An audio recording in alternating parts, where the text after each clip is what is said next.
nous arrivons dans cette station balnéaire célèbre par ses entassements de rochers roses, Ploumanac.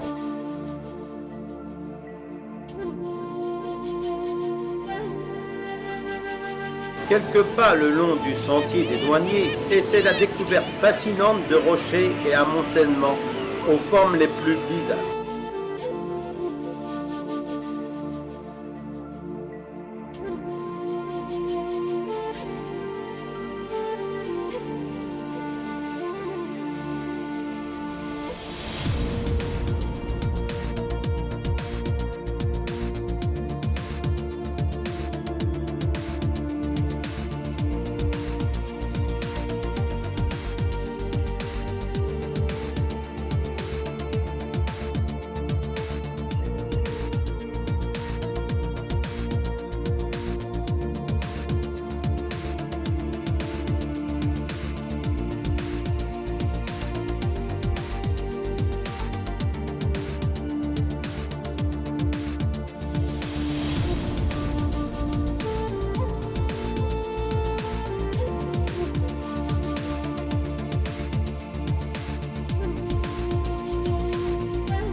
La station de Trégastel le dispute à Ploumanac pour la beauté et l'étrangeté des rochers. Certes beaucoup moins importants, mais d'un autre cachet.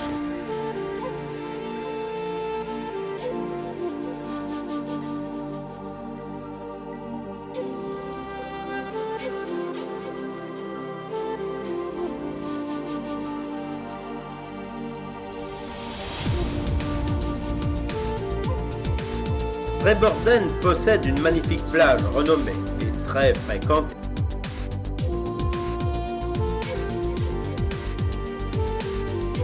Le hameau du Yodé possède une chapelle intéressante.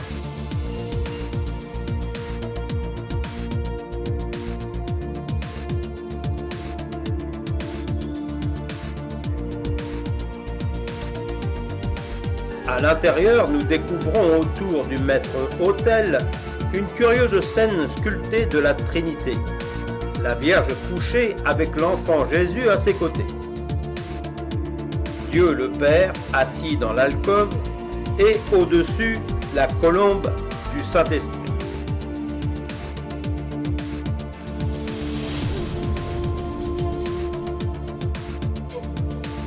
Sur la route, nous découvrons à Trédrez un adorable enclos paroissial avec son église du début du XVe siècle. Après Saint-Michel-en-Grève, nous longeons la baie de Lannion, où là aussi, les algues vertes ont fait leur apparition.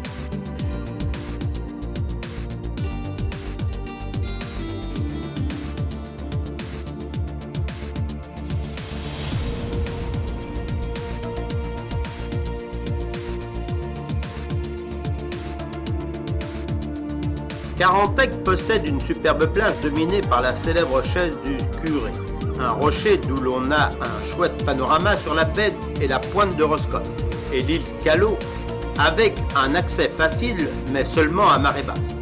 Plus à droite, nous avons une superbe vue sur l'île Loué, et à quelques encablures, le château du Taureau, édifié en 1544. C'est en quelque sorte le fort Boyard breton. Cette austère forteresse Vauban a fini par servir de prison.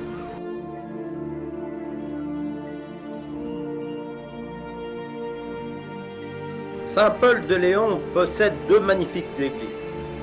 La chapelle du Cresquer possède la flèche la plus haute de Bretagne, 78 mètres. Chef-d'œuvre de légèreté et d'équilibre.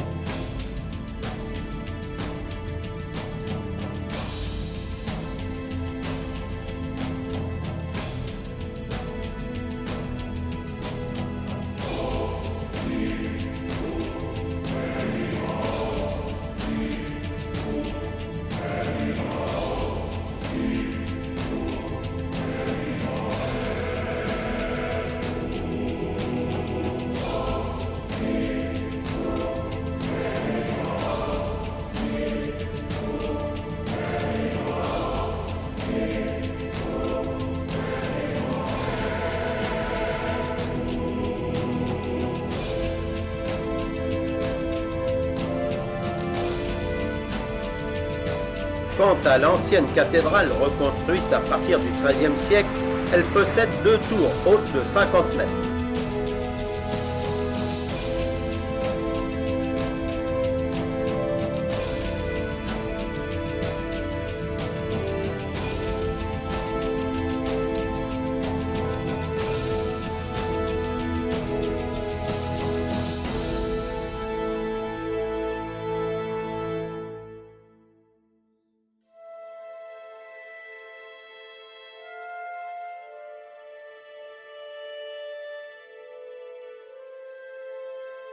Ni très vaste ni très haute, 80 mètres de long, 16 mètres de haut, les architectes se sont inspirés de la cathédrale de Coutances et ont employé du calcaire normand pour la nef.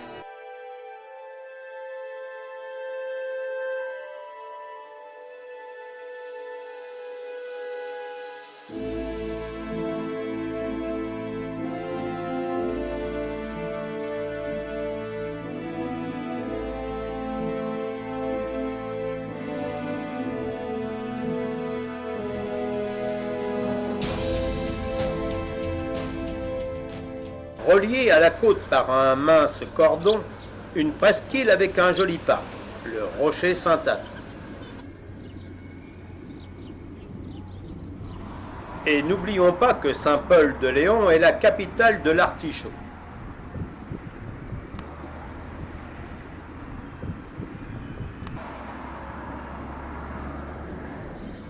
Voici l'un des 4 plus importants enclos du Finistère.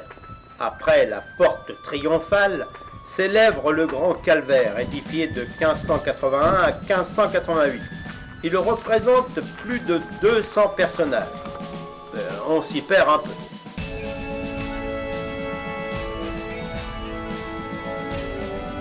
Les scènes sont très travaillées. Plusieurs sont admirables. La mise au tombeau où une vierge porte habit et coiffe d'une femme noble de l'époque.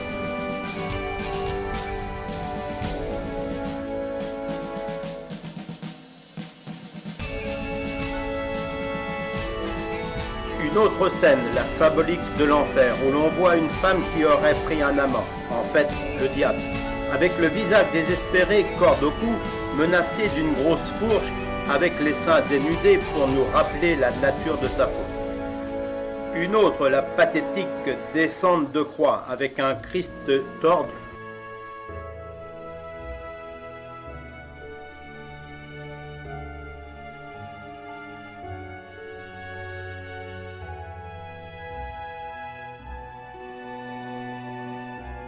L'église de style gothique flamboyant possède un porche superbe, l'un des plus beaux du Finistère. Encadré par une belle série d'apôtres, notez la finesse du drapé de leurs vêtements. 2 portes en plein cintre à l'entrée avec bénitier au milieu.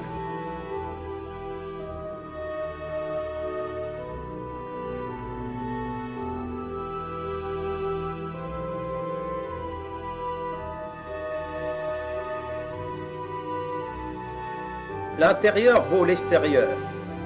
D'abord le magnifique baptistère en chêne sculpté, époustouflante œuvre baroque de 1675. Du vrai travail d'orfèvre. 8 colonnes torsadées soutiennent un élégant baldaquin.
À 3,5 km, l'Ampol Guimillot possède également un calvaire bien moins important qu'à Guimillot, mais une ornementation intérieure d'église plus riche.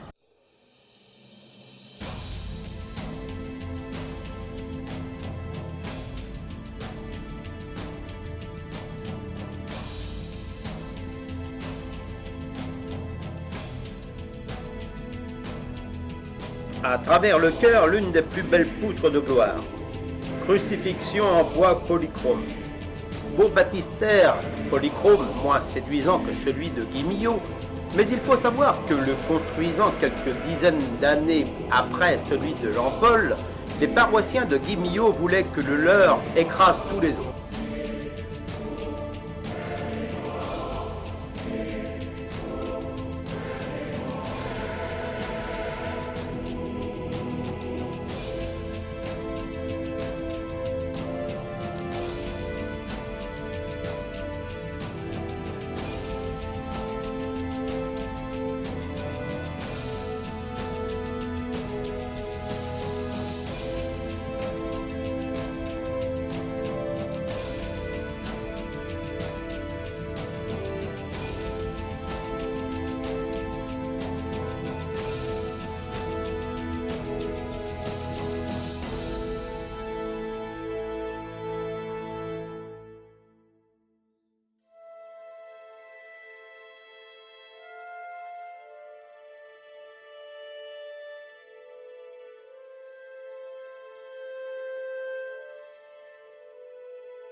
Impressionnante mise au tombeau due à un sculpteur de la marine, Antoine. On peut remarquer l'expression du Christ en pierre blanche, alors que tous les autres personnages sont polychromes.